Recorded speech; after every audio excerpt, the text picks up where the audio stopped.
Back here on the PAC Sports Network, as we are now joined by men's basketball player of the Bethany Bison, Troy Hixson.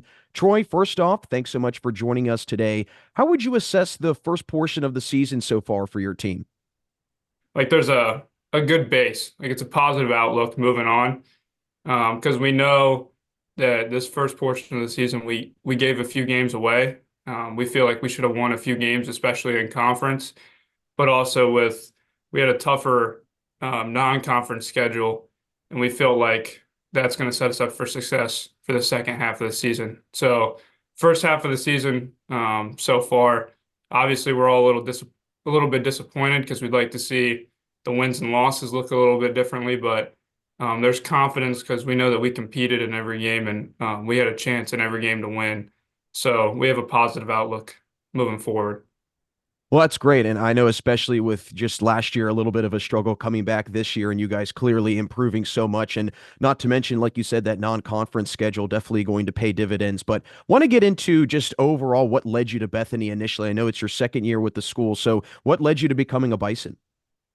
So obviously, throughout high school, there was a few schools talking to me, and I visited all of them, and I just felt like academically, this was a good choice for me. On top of the fact that my high school is, usually around 400 students every year, so pretty small high school in Ohio. And when I came here, I felt that same family and community atmosphere that I really appreciated having around me in high school.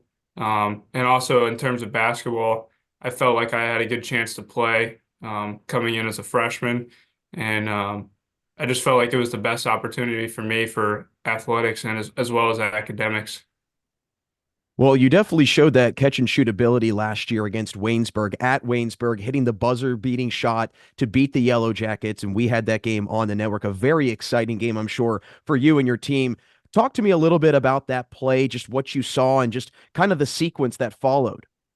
Well, to start off, that play really opened up from earlier on in the game.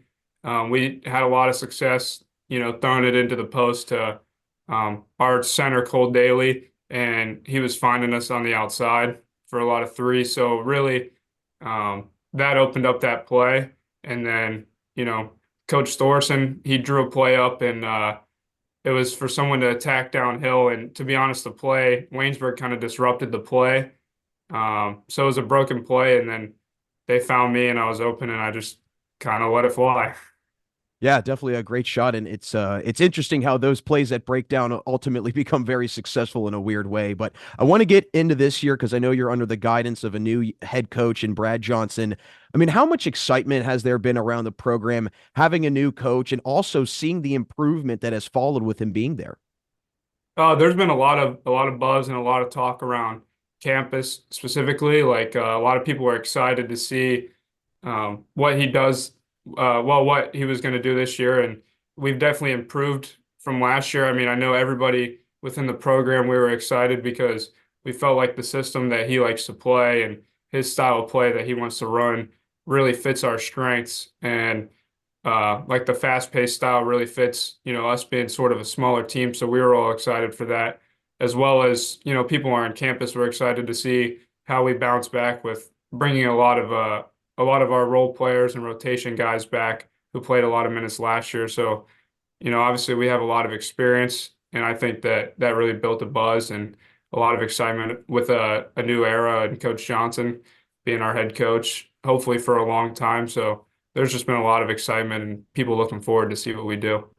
And it's definitely translated onto the court. I mean, clearly just a big difference from last year to this year. And obviously the win column for sure, but then still have a lot of season to play, and that win column will definitely increase. But Troy, it's been great to get you on for our halftime show. Before we let you run, I want to ask, with obviously a shorter playoff field this year in the PAC, only 6 teams making it, means these games mean so much more. What do you feel your team has to do over the next 2 months or so to really make that push to get inside the final six?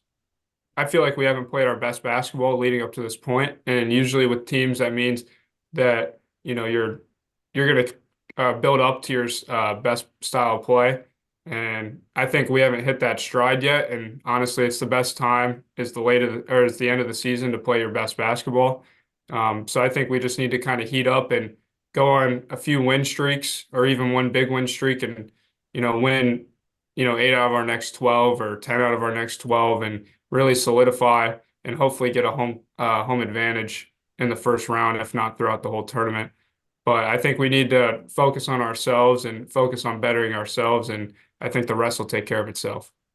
Well, we are definitely excited over at the PAC Sports Network to see how the rest of the season goes for you and the Bison. Again, thanks so much for joining us today, and good luck the rest of the season. Thank you. Thank you for having me. That's Bethany Bison's men's basketball player, Troy Hixson. Don't change that dial, as we will have the second half of today's game when we return right here on the PAC Sports Network.